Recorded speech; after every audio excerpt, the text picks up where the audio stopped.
am. Okay. Okay. So, first of all, I'm Tracy Norton from Toro Law Center, and I have with me today Ann.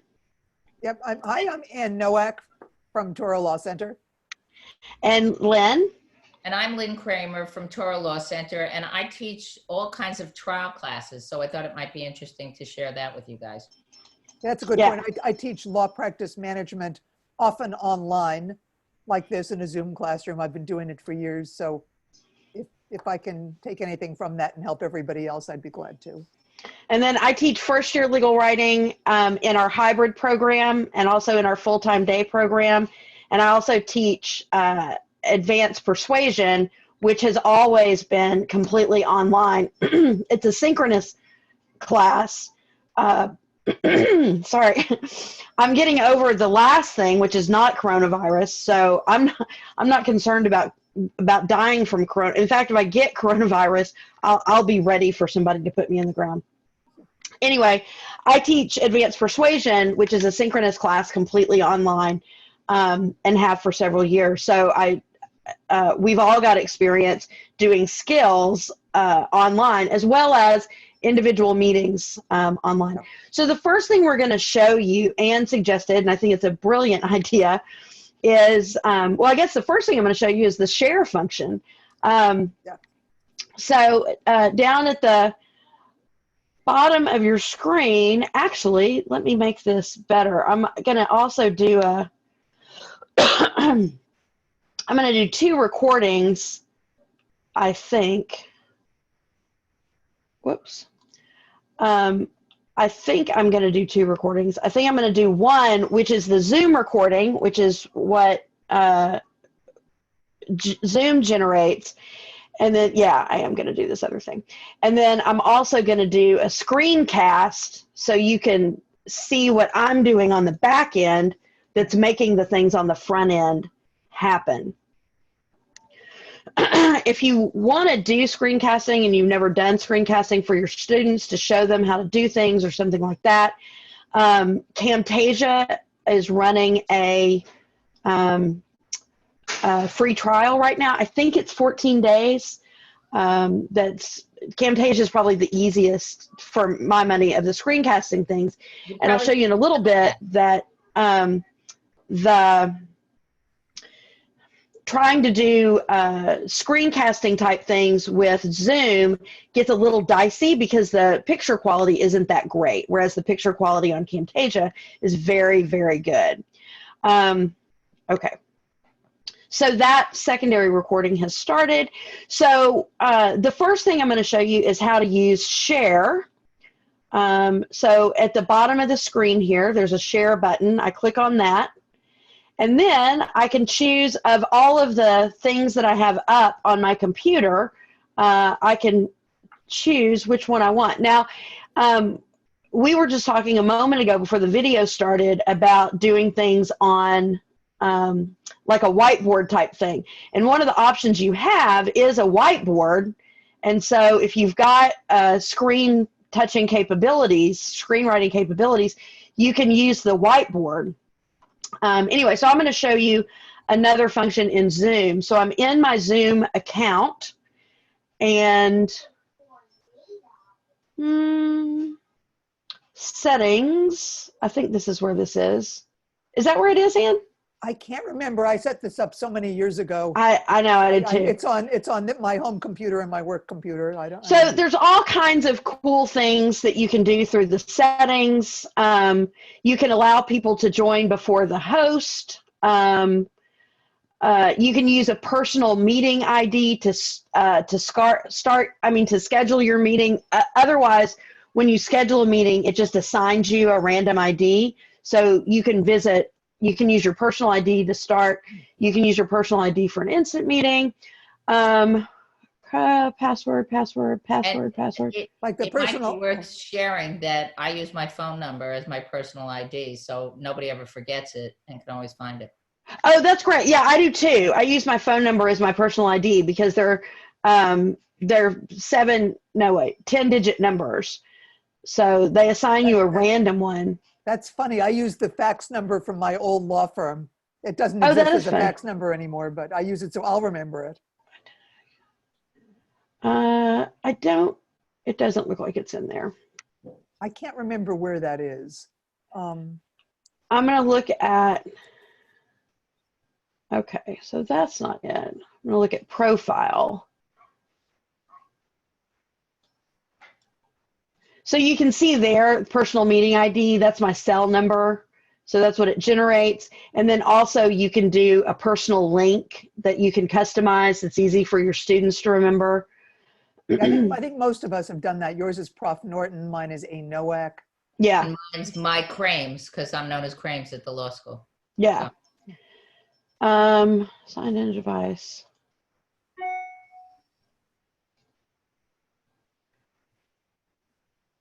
That's not it. Webinars, recordings. These are good settings to just kind of take a look at. This is where, now I have mine set up to automatically record every meeting because I was so bad about remembering to record.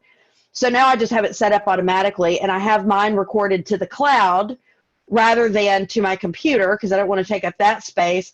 And so what happens is if I click on, say, this recording, once I get out of a room, the recording stops. I automatically get links to download these recordings. And if I don't download them in 10 days or save them some way, then they just disappear from this list. And so I don't even have to worry about it. If I want it, it's there. If I don't want it, it's not there. If I meet with students, I can share a link to the recording. So here you can copy a shareable link, or I can download the files and share the file. What I do is copy the shareable link. I send it to the student and tell them that they can download it if they want anytime within the 10 days, if it's a personal individual meeting or conference. Tracy, you mentioned pre-setting it to always record. Maybe you want to mention how you did that. Yeah. Oh, yeah. Let me see. It might be here. That's a really good idea because a lot of us forget to record. I do too. Yeah. So this also allows you, you can start the meetings with the host video on or not. I always start it with video off so that people get a chance to sort of do their hair before they get on. Right. Required a password. I want to find the recording thing. Chat. Sound. Feedback. There it is. No. You're looking for the display one that we talked about, right? I'm looking for the display and the recording. Okay.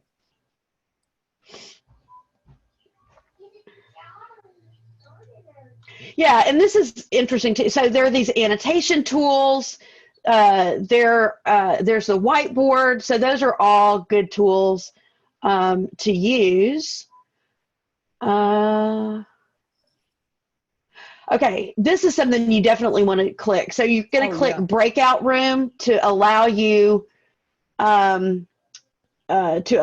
to put students in teams or groups to do group work.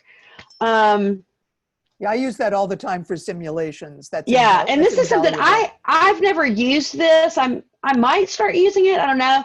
Allow the host to assign participants when scheduling, because usually I don't schedule the meeting. I just tell the students where and when it is. But this is something that is useful if you already know what groups you want when you break out, and I'll do a breakout in a minute.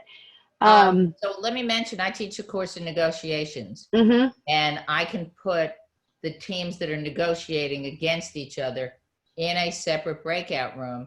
And then I can watch them just the same way as I would have in the classroom and help them in their negotiations by joining them in the breakout room. So I put each group of 4 that's negotiating against one another in a separate breakout room. Here is another one, attention tracking. Lets the host see an indicator in the participant panel if a meeting or webinar attendee does not have Zoom in focus during screen sharing. So if they're on a different, Tracy, that's great. So if they're in a different place, you'll get a little cool thing. Let's see. Then again, Okay, though, waiting room. if they're staring at the screen, but they're really on Amazon, it's still going to look like they're paying attention, right? Yeah, oh yeah, Yeah, yeah, okay. absolutely. But Yeah, the and skills classes, they have to participate all the time. So Yeah, yours is different, right? yeah. Okay. So yeah, and I we've talked about this before. I have mastered the meeting fake where I'm in a Zoom meeting staring at the screen and it looks like I'm wrapped with attention, and I'm actually, grading a student paper, answering email. So it's, they have those skills too. Yeah, exactly. This choose which participants to place in the waiting room. I didn't use this the first couple of years I used Zoom, but I use it now so that everybody starts in the waiting room and I admit them one by one. And that has a lot of advantages, particularly when I'm doing individual conferences back to back. Okay. Email notification. I have pretty much all of these email notifications on scheduling. Okay. So it is not, oh, look, schedule a meeting. And we had all of those. Yeah. Maybe it's an account. Could it be profile? I just looked at that and it's just got basic information about how my account was set up. It was buried pretty deeply, but it's such a cool thing that I hope we can find it for everyone. Schedule new previous meeting. Let's go to personal meeting room and see if it's in there. Oh yeah, here we go. So this is the automatic reading. Okay. So if you go under meetings and personal meeting room, you can find it under meeting options. And the last one, record the meeting automatically in the cloud. And that's one of the options that you have. So if I want to edit these settings, I click it here. And then you can require a meeting password. There's really no need to. There aren't people clamoring to get into law school classes, believe it or not. Video. I do telephone and computer audio in case somebody can't join, they're having computer problems or whatever.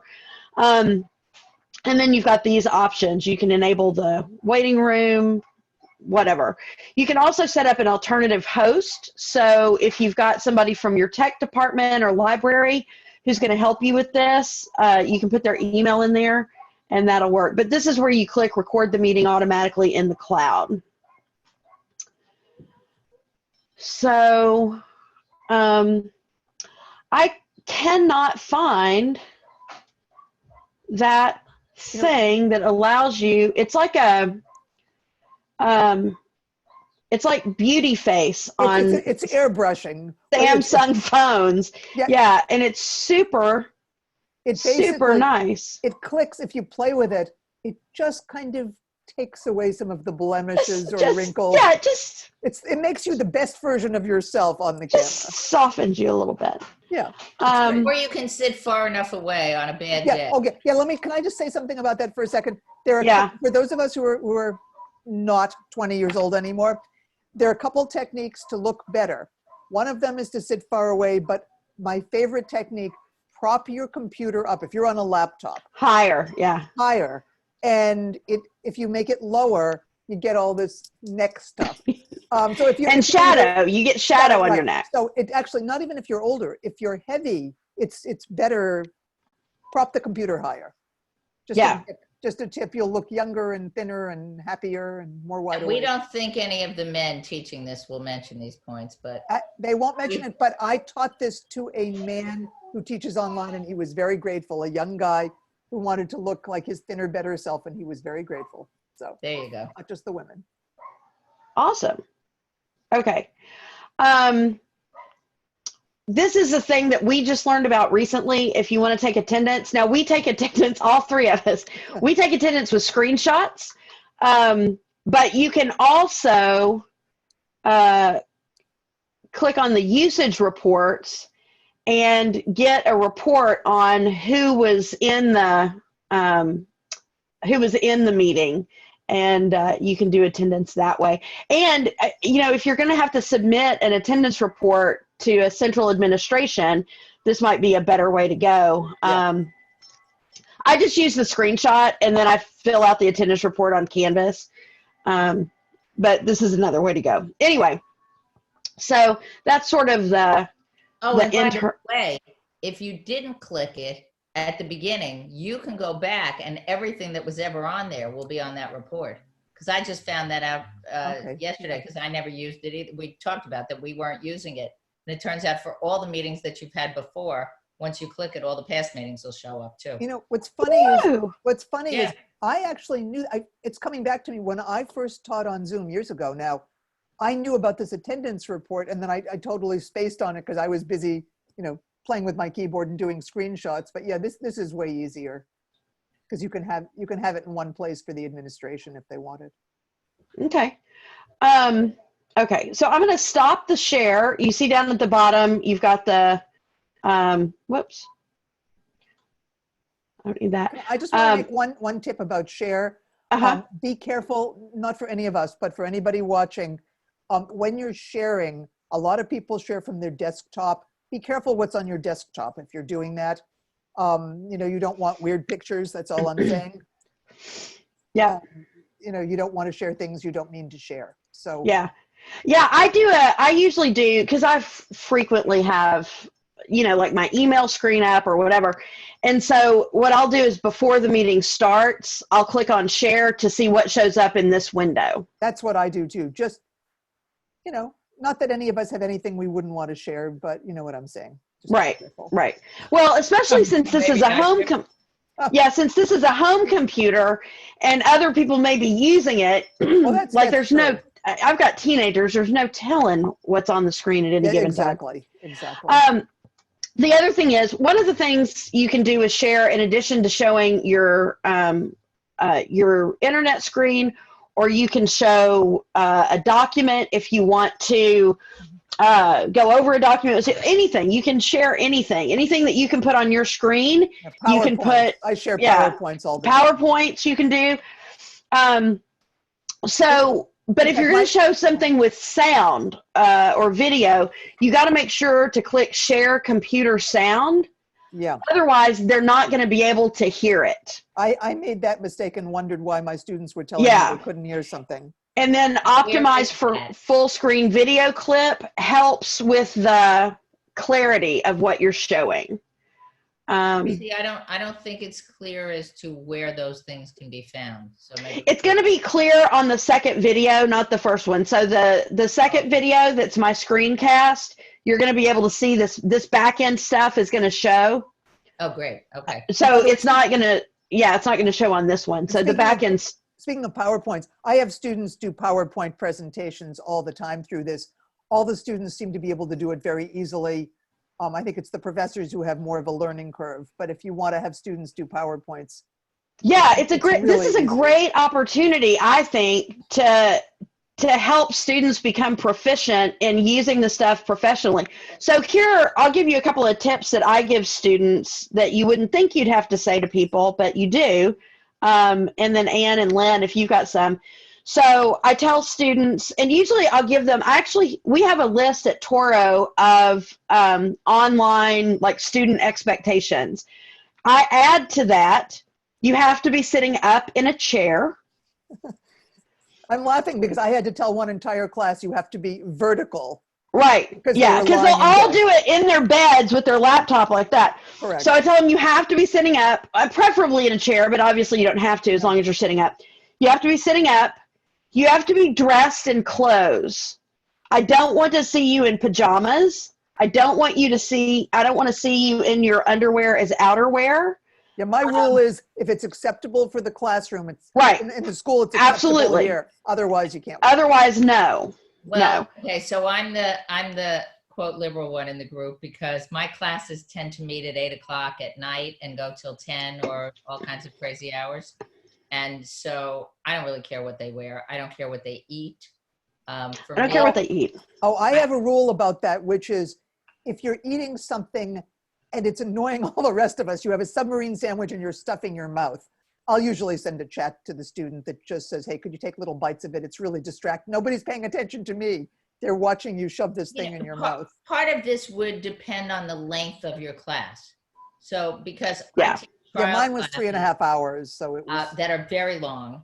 And I also have guests. See, I think of this as an incredible benefit because I get to bring the top trial lawyers from every place who sign on to teach my students. So for me, this is something that they would never get because these people would not take the time out in the middle of the day. They couldn't. I have actual transcripts from their trials. I have all kinds of things that make this is just fabulous. And for guest spot, man, this is a boon, because you can get people from any school, from any law firm, from any government office, as long as they've got the time and a computer, you've got a guest speaker. And so this really is a great opportunity since lots of people are working from home. Lawyers are working from home. Judges are probably going to start working from home. Lots of people are going to be working from home. And so, we can do a lot of cross-pollination that way.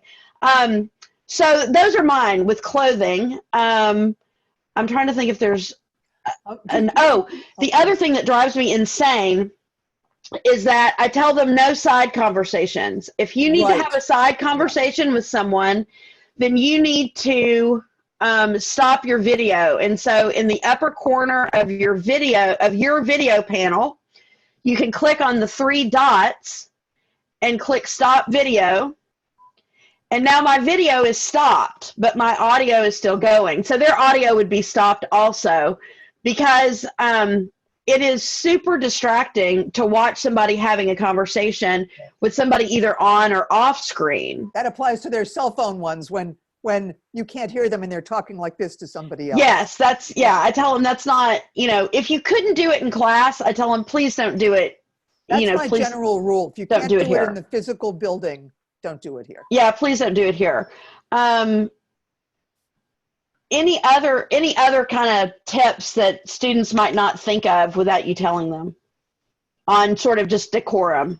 Well, I think the mute button is the critical one because I have, people have dogs and children and everything else. So where you see the microphone, you suggest that they mute their mic while they're not speaking. Yeah, the muting, and also I warn them if you have other people living in your space with you and you're doing it from home, make sure those people understand about walking behind you.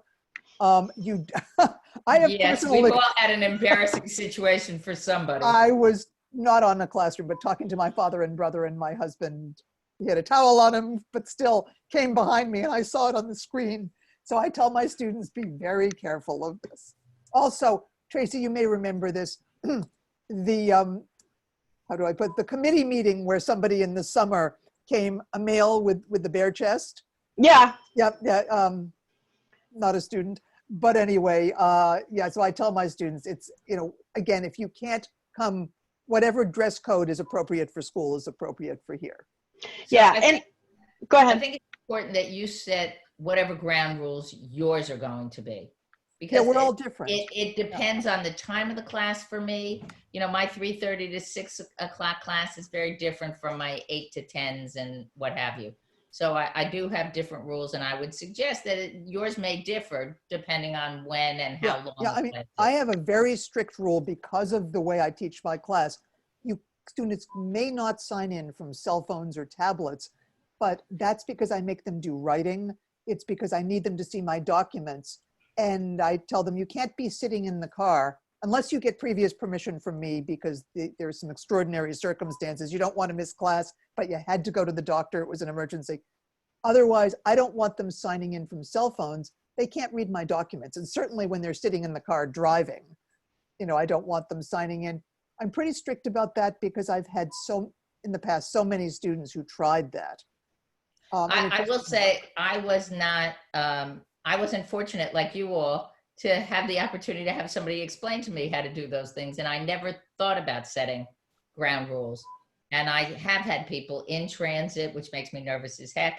They've got their phone on, they're driving, but they don't want to miss the class. I think it's a potential liability issue for the law school. I think so too. I think we should all make a point of saying we don't want this to happen unless somebody else is driving for them and they just don't want to miss. Yeah, and Right. there are also issues when they sign in from Starbucks and everything we're saying, we can't hear them too well, but everything's being broadcast into Starbucks because they're not on a headset. But my biggest problem was the Long Island Railroad. When students sign in from the Long Island Railroad, I can tell you, I and most of the students are watching people walk up and down the aisle of the train. Nobody's paying attention. My guess is that we're not going to have a lot of transit issues during this time. You're right. You're right. A lot of transit issues or a lot of public space issues, but You're right. yeah, that's the biggest problem. But if you but that's something you may note. If you do notice it, you might want to address it with students. Now, one of the things you can do to address these things with the students is you can open up your chat screen. So there's a chat button at the bottom. And so the default for this, or the default, as I say, is to send it to everyone. So you can send a chat message to everyone in the classroom, or, and those of you who are watching the screen, I'll probably just post the screencast version so that you can see all of this. If I just want to send something to one person, I can send something to one person.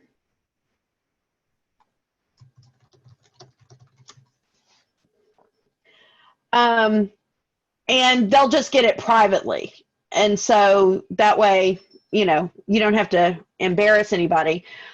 Be really careful about, what you're sending privately versus publicly.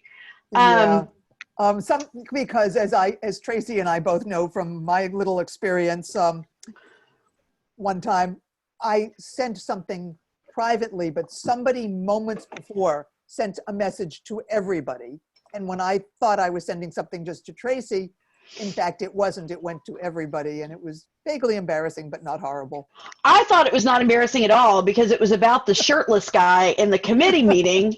And I think if you're going to show up shirtless to a law school committee meeting, you should expect people to be talking about you. What we were talking about was whether he was wearing shirtless or he was wearing a tube top. We couldn't quite. Right. I made some comment, a snarky comment about maybe it's a flowered tube top. Right. Because the guy likes to wear flowered shirts. And anyway, he kind of deserved it because he teases all of us. So it was. Yeah. So so that's the chat function. So I've shown you share. I've shown you chat. I have never used polls, but that's an option.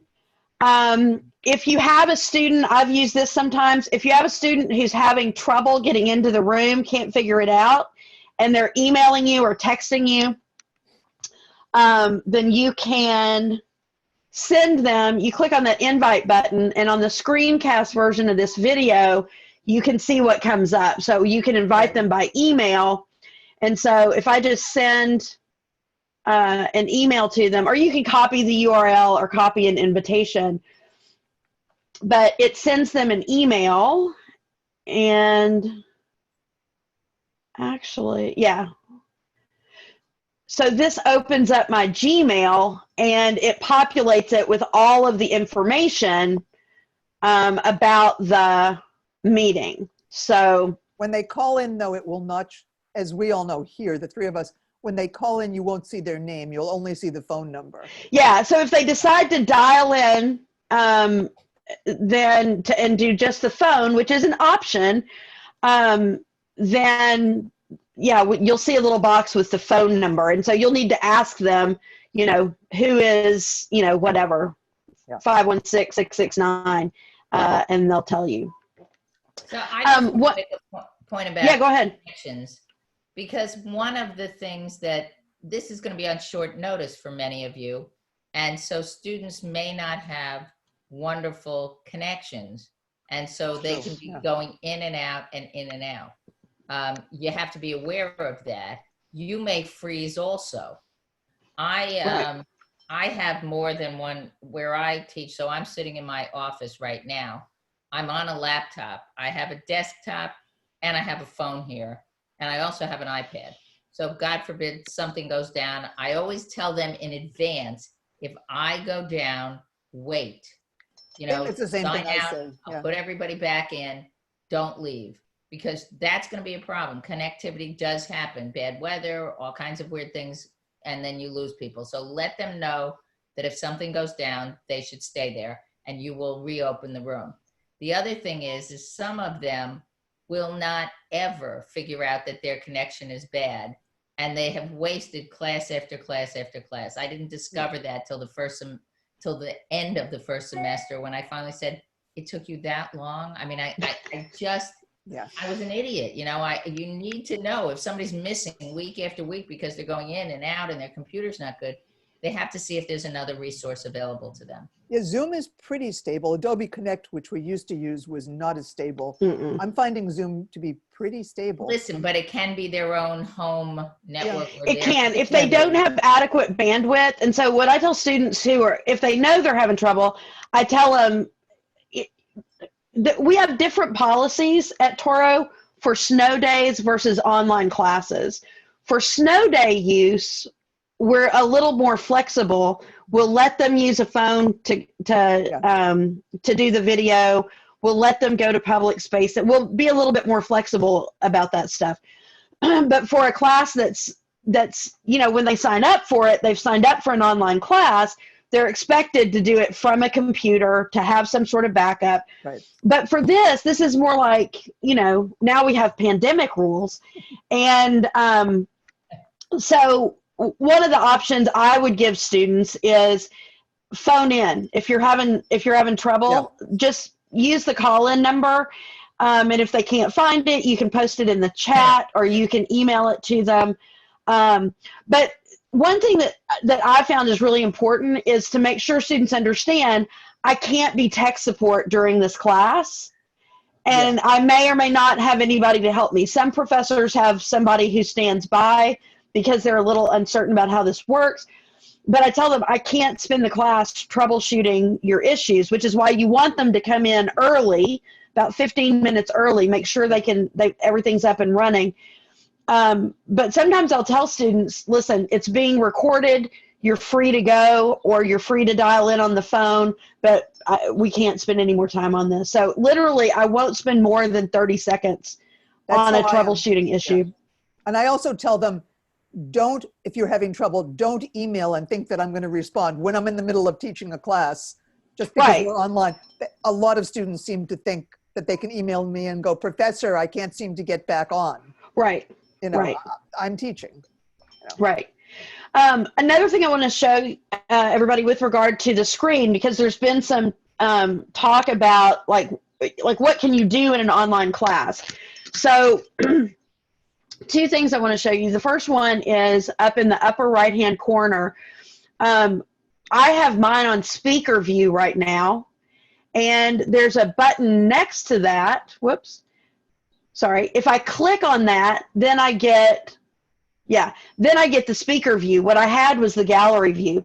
The speaker view just puts it's just whoever's making the most noise right now, up on your screen, and then everybody else, on mine, it's up above. Sometimes it's off to the side.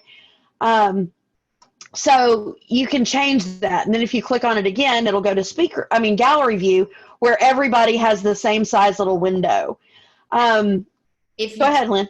If you teach a course like I do, I teach trial. So if I'm teaching cross-examination or direct examination or something like that, I don't want speaker view, because I want all the students equal. Somebody is questioning somebody else who's in the room. So everybody wants to be able to see everybody going back and forth in the banter and what have you. So if you have largely participatory where they're going back and forth, I think that's what my class is like that. So I like gallery view. I always do gallery view, to be honest with you. Me too. I like gallery view, but for what you're talking about, I actually like to have it on speaker view, because whoever's doing the speaking right then is the one whose face is front and center, and then I can still see everybody else across the top. So just be aware that there are those two options. And so, you know, just choose whether you prefer to have everybody in the same size box or the speaker in a big box. Yeah, those are the two options. Tracy, And if you are teaching a skills class, like a trial class, I'm going to have people constantly objecting. So we've all got people are going back and forth the whole time, which is why I like the gallery, yeah, to be able to, rule on the objection, and the next person's doing something. So again, whatever, it depends on the kind of class you're teaching, but I would suggest to you in a trial kind of program. So it's less like a tennis match and more like a snowball fight. Yeah. No, Tracy, in any of the videos that you've done or instructions, have you talked about teaching with 2 monitors so you can see all your students on one monitor and everything else on the other one? I did. So okay. I've recorded another video, a separate video with my phone that shows my physical setup, and I talk about what you can do with 2 monitors. I recommend teaching with 2 monitors because you can see everything. Yeah. So that's in that other short video. It's about 6 minutes long. Otherwise, when you that gettable, Tracy, where are you going to have that posted?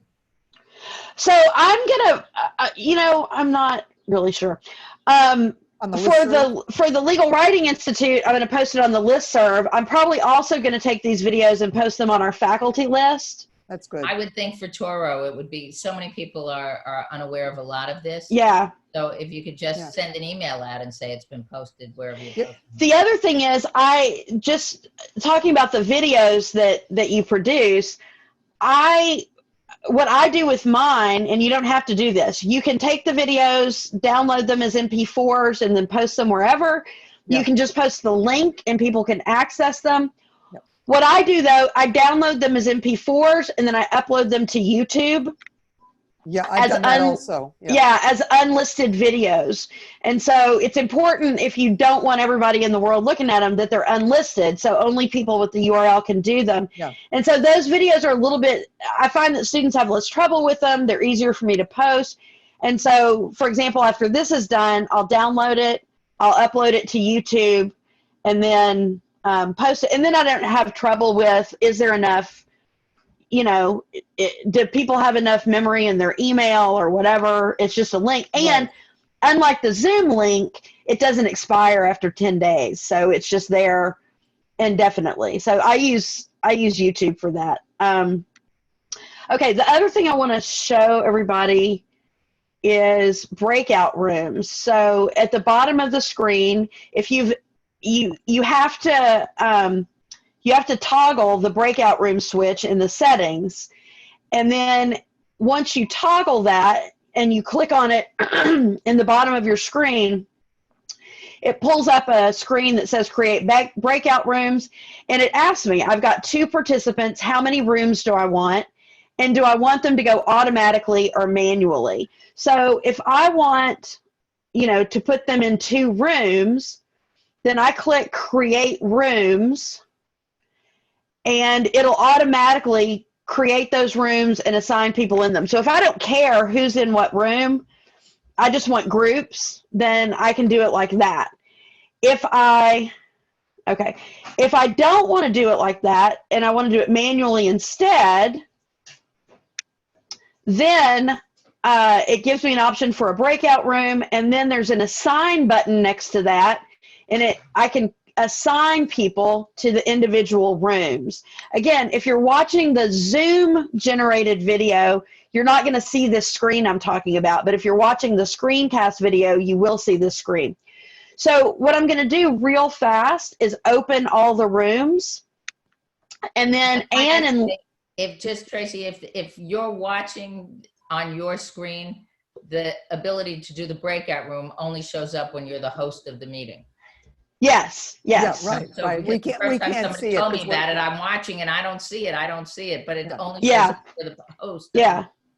The other thing, if you're going to do breakout rooms, you're going to tell students, don't worry. Things are going to pop up on your screen. It's all going to be clear. You're not going to get left behind.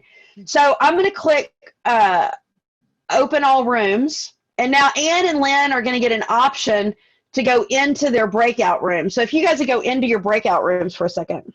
Sure. Okay. Sure, got it. You're going to be in 2 different rooms. Okay, so Ann's in hers, and now Lynn is in hers. Now on the Zoom recording, you don't see any of this because, or no, you do see me, but you don't see what happens in the breakout rooms. There's no way to look at all the breakout rooms at once, which is a little vexing to me. I've been asking for that feature for years. Like, can I sort of look at all of them at once? So I'm going to go. I'm back because I clicked leave breakout room. This is what students do if they have a question for the professor. Right. Yeah, absolutely. That's why I did it, so that you could see they can come. If they have a question, they come back and then they can go. I don't know how to put myself back in. You may have to put me back in. I'm not sure. But so I'm going to join Lynn's breakout room real fast.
Okay, so now I'm back in the main room. Anne has joined the main room. And now I'm going to close the breakout rooms. So I just click close all rooms. And then everybody gets a 1 minute warning that the room's about to close and they're going to be zapped back in. So Lynn got a warning that it was about to be closed, so she came back into the main room. Also, when they're in the rooms, using that same dialogue, you just click on breakout rooms. There's a broadcast all message option. So you can send messages to all of them. So for example, I use that all the time. Yeah, if somebody asks a question and you're like, oh, I bet everybody needs to know that answer, you can broadcast to everybody. I also broadcast, you have 2 minutes left when I time things. Yeah. 2 minutes left, 1 minute left.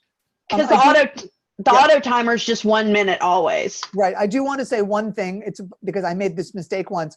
Where it says close all rooms, if you're not careful, you can accidentally click leave meeting. And I accidentally terminated my entire classroom session and had to go back in. I've only done it once, but just be careful that you don't go, oh, there's a bunch of red words there, and click on it, because you'll be out. The other thing is if you're setting the rooms up manually because you need certain people in certain teams, I don't close the rooms until the end of the class. So if I'm going to bring them all back and then send them back again, I don't want to have to recreate those rooms again. So I just, minimize that dialogue window and go on from there. Also, one other thing, if in your next class, you want to remember who was in what room, take a screenshot before, when you're just about to assign the student. Yeah. Just do a screenshot or write it down, or you will never remember, if you've never written it down, who you arbitrarily assigned to what. Yeah. Actually, that's less if you assign it manually and more if it's arbitrary. But for me, it's when I want students to give reports in the next class, I have to remember who was in what team and what group. And the only way to remember who was in what group is to have taken the screenshot. When they're suggest as the newest member, I've been doing this for 2 years. And what I do is I get members of my family or friends to sign on so I can try it all out before class. Yeah. I think it's really important for you to do a dry run on anything that's at all complicated. Teaching the regular class with everybody in the room, no big deal. Right, But either get your family and friends or get colleagues.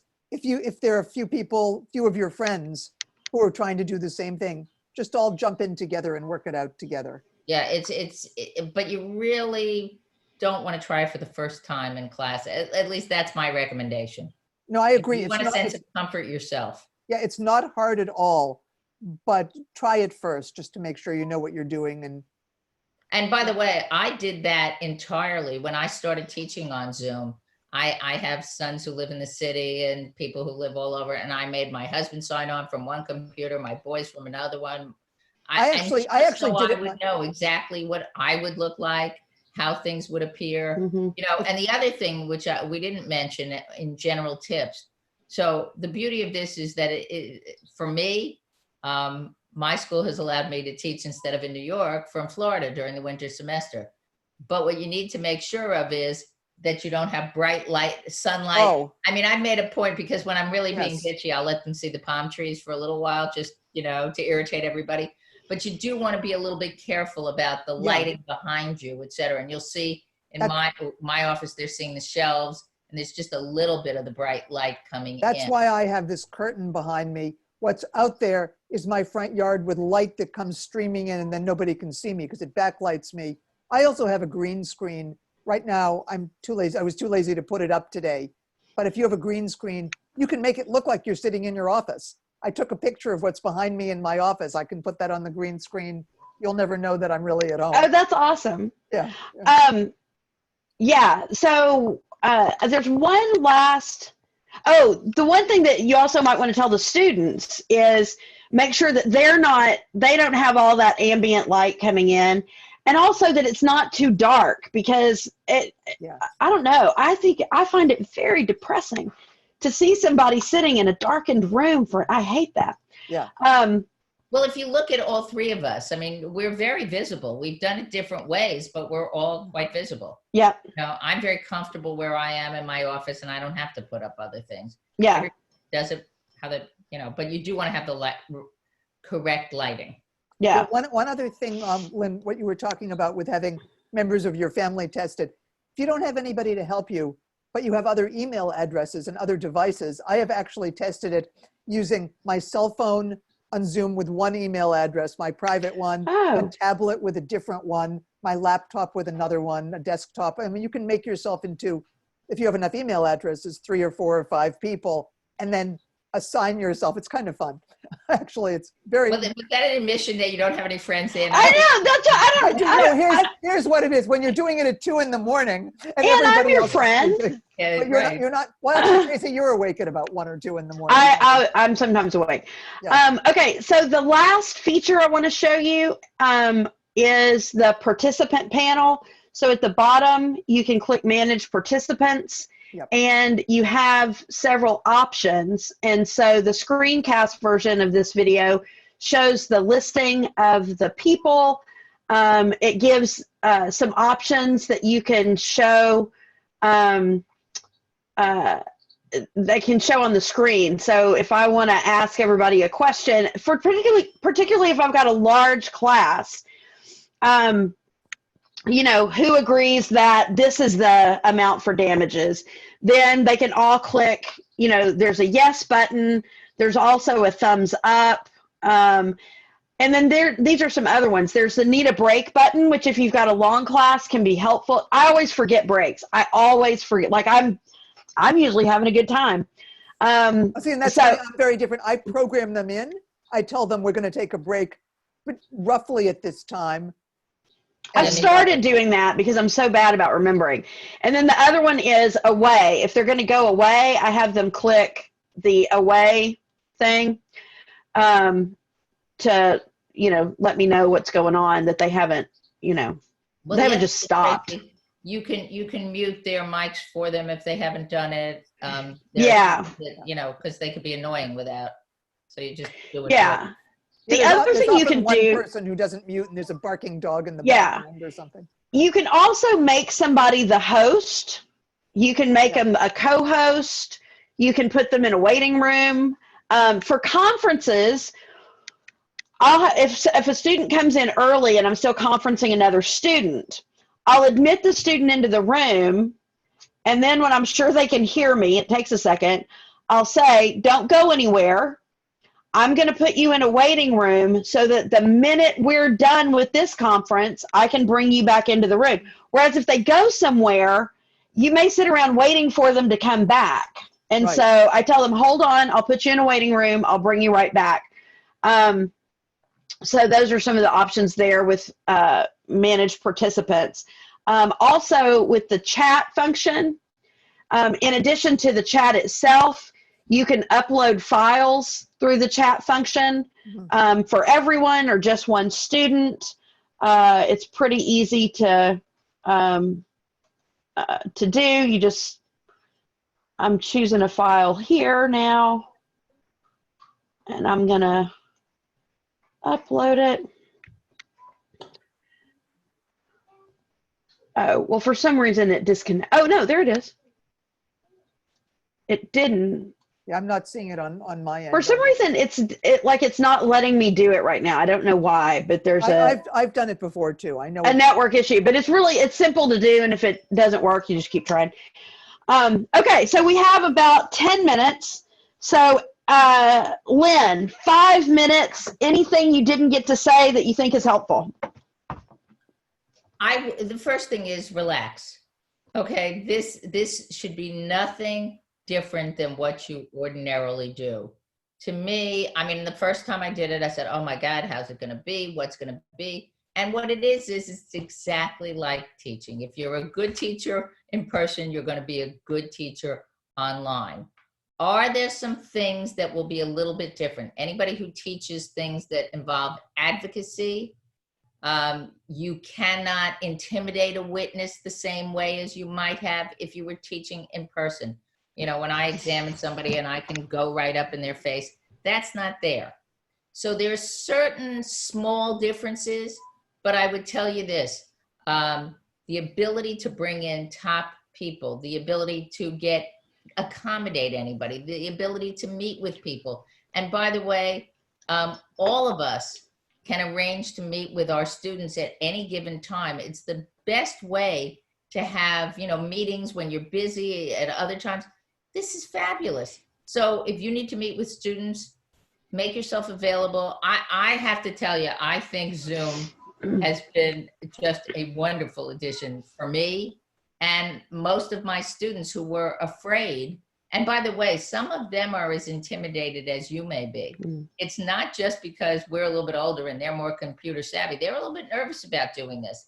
So I do think you have to give everybody a little bit of a comfort level as to what, if they haven't used it, and make sure you open the classroom early. Yeah, make sure definitely. If you have a guest that you have opened it for them and met with them in advance so that when class starts, they're available.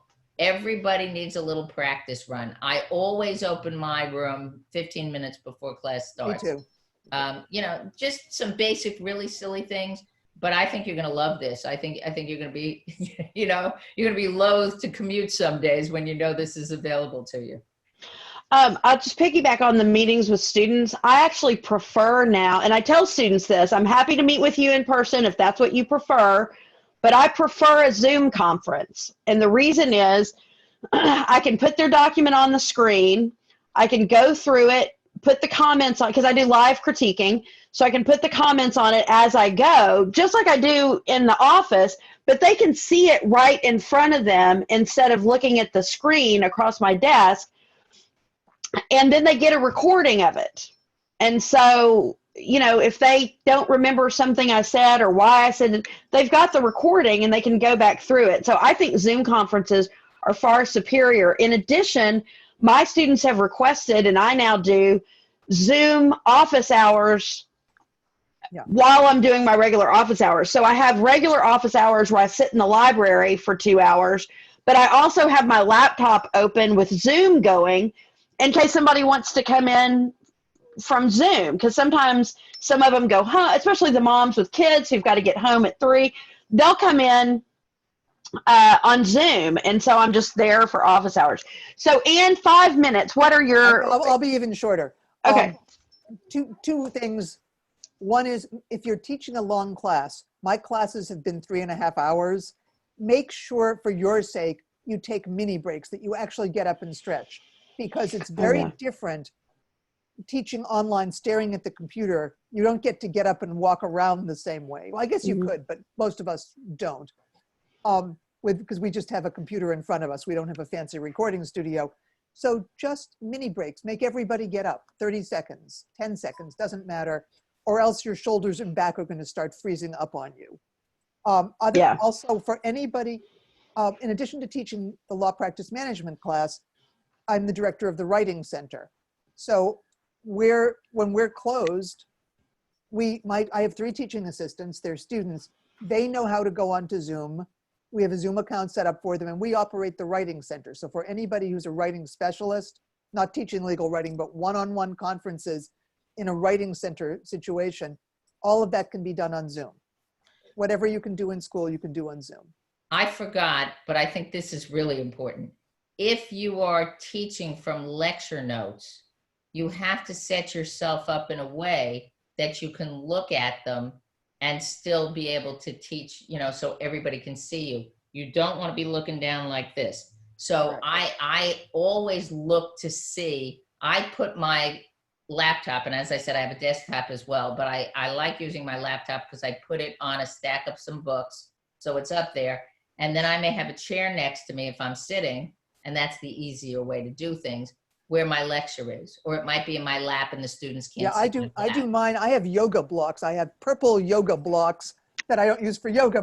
So it's probably 6 inches high. I have them on the side, and so it keeps my computer high so that you get a nice view. But I prop up lecture notes in front of it, so it's really easy to prop up a pad with lecture notes right there. It's sort of right in front of the keyboard, because the keyboard is raised. So take a look and see what you look like, but it's very important to be able to use your notes. I mean, that to me is critical. Yeah, my notes are right there, so I'm not looking down. I look down maybe, I don't know, an inch or so, and there are the notes. So that's another one of the things that you should test out in advance of class. Yeah, where you're gonna, exactly. Now there's just one thing I want to say with the breakout rooms. I love breakout rooms, but it's different from assigning students in a physical classroom to sit in groups. You can't see them all at once. You can't see all the groups at once and chaperone. That's not a huge downside. Just know that when you're in one group, students in the other groups may slack off a little. So it's important to go back and forth among your groups with some frequency, or you'll discover when you finally pop in that they're just all sitting there chatting about something totally different. And I learned from my friend Ann that you shouldn't make them as long a session as you might have had you been doing it in class, because I think you're completely right. Yeah. So if I'm teaching negotiation, I use a different problem so that we can learn the skill in class and then use half the amount of time I would have used to have them in the breakout rooms. So, yeah, I do shorter.